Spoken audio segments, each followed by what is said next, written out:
Hi YouTube and welcome to another Bev Rants video. This one is actually a topic I've managed to not talk about on here up until now, and I'm actually kind of glad that I've reserved my opinion on this, because over the past couple of months I've changed opinion several times on the topics that I'm going to bring up with you now. The main topic that I'm going to bring up with you is basically about the entertainment industry as it stands at the moment, coming from the perspective of a DJ. There was a time up until not long ago I would have actually classed myself as an entertainer. That's because of what I do differently from other DJs, which is actually getting up on the stage, doing the kids' party dances, playing the party games, getting people laughing, that sort of thing. More of like a sort of compere, your typical holiday camp, cheesy entertainment. That's what I was doing. Over the past couple of months I've been having a little rethink, because I'm not in the greatest shape at the moment, and the sort of work that I'm taking on at the moment doesn't really call for that sort of entertainment to be done. So I'm taking more of a back step and becoming just your sort of typical wedding DJ.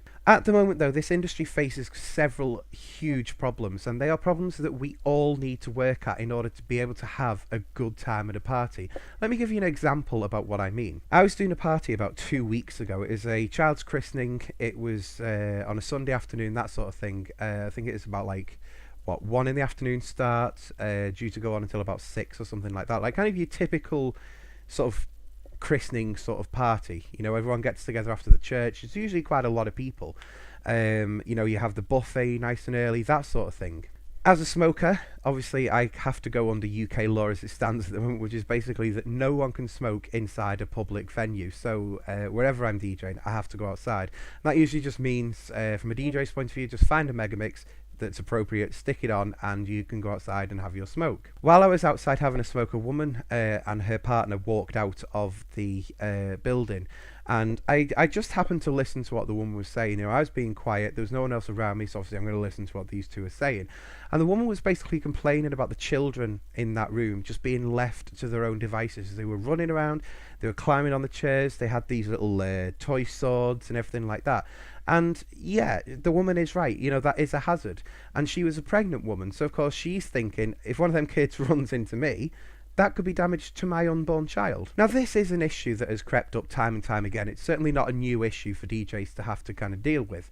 But I mean, the thing is, I think our audience that come to our events are kind of misinterpreting what we actually are, what we are there to do.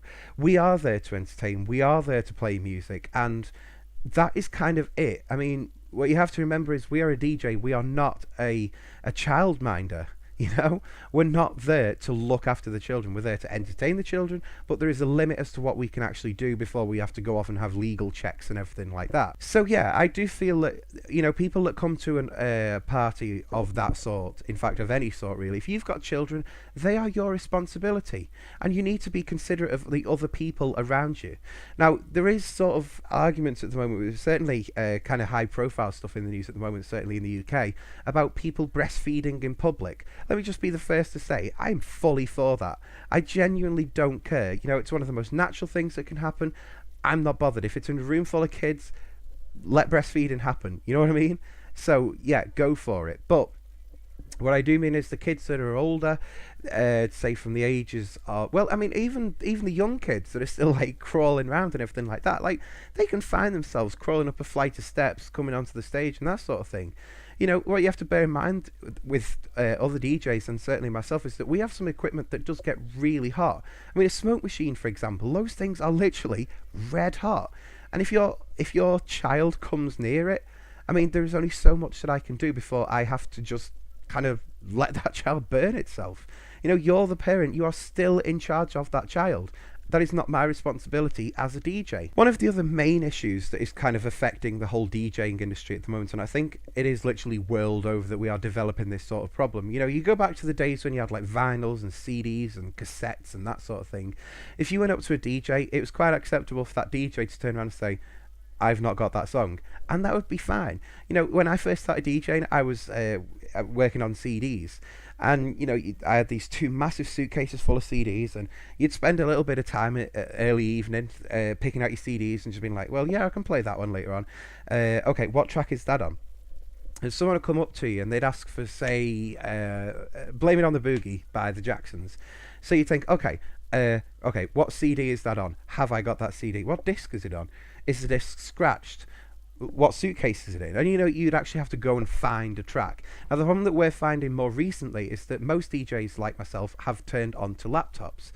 And I think within doing so, we've turned ourselves into human MP3 players, if there can be such a thing.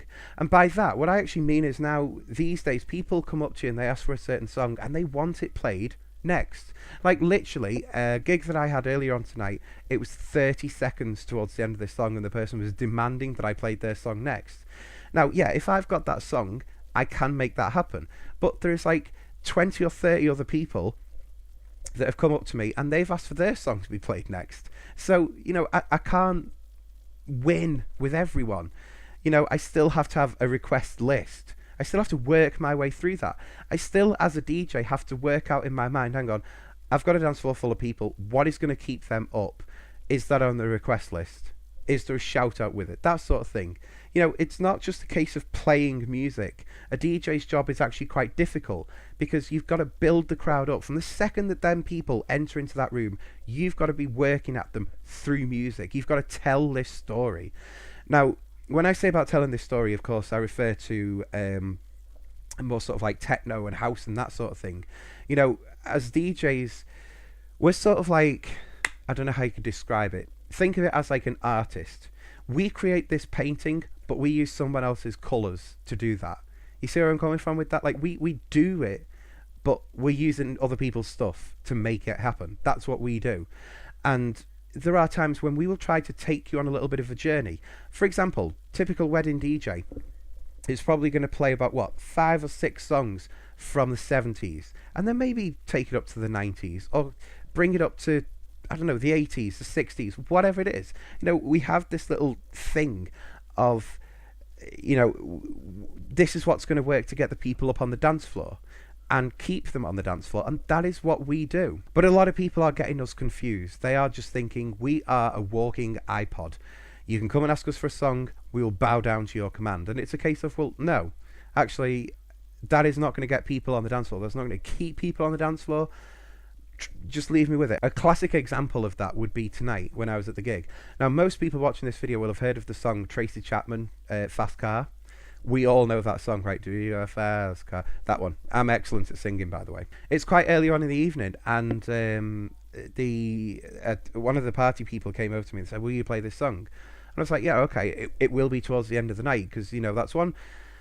It's a song that a DJ would play towards the end of the night when people have had their drinks, when all they want to do is stick their hands in the air, raise the voices, and just let it all out. Grab the friends close. It's one of them kind of songs. But no, he wanted it played next. And this is like half an hour into the evening starting. People are still arriving to this party, and you want me to play a slow song? Because what I also have to bear in mind is that it reflects on me. In the end, it turns out I had to play it next anyway, because the birthday boy, who'd been on countless amounts of drugs, decided that he wanted it played next. And I was in sort of one of them positions where I was like, might be a little bit of a rough crowd tonight, so I might be lucky just to leave alive. So, okay, do it, whatever, because I don't want any more work from this lot. Turns out, in the end, it went quite well because, just because I'm a good DJ. Look, people need to be more considerate of what an actual DJ is there to do. They need to bear in mind why we are at that party. That we're not just there to entertain that person. We are there to entertain the whole room full of people. And there are other types of music that people will want to hear. And I'm not just talking about your kind of pop type of music. I'm talking like country, rock, classical, that sort of thing. They are genuine things that I've had requests for. But people want to hear other types of music that is going to get them dancing to enjoy their night. We have to entertain this whole crowd. At the end of the night, a DJ wants a lot of people, a lot of different sort of people in that room, like literally from every age range, saying, do you know what, I've had a really good night tonight. It was fantastic. I want to book that DJ again. That's what we want at the end of the night. And the way things are heading at the moment, we're not able to do that.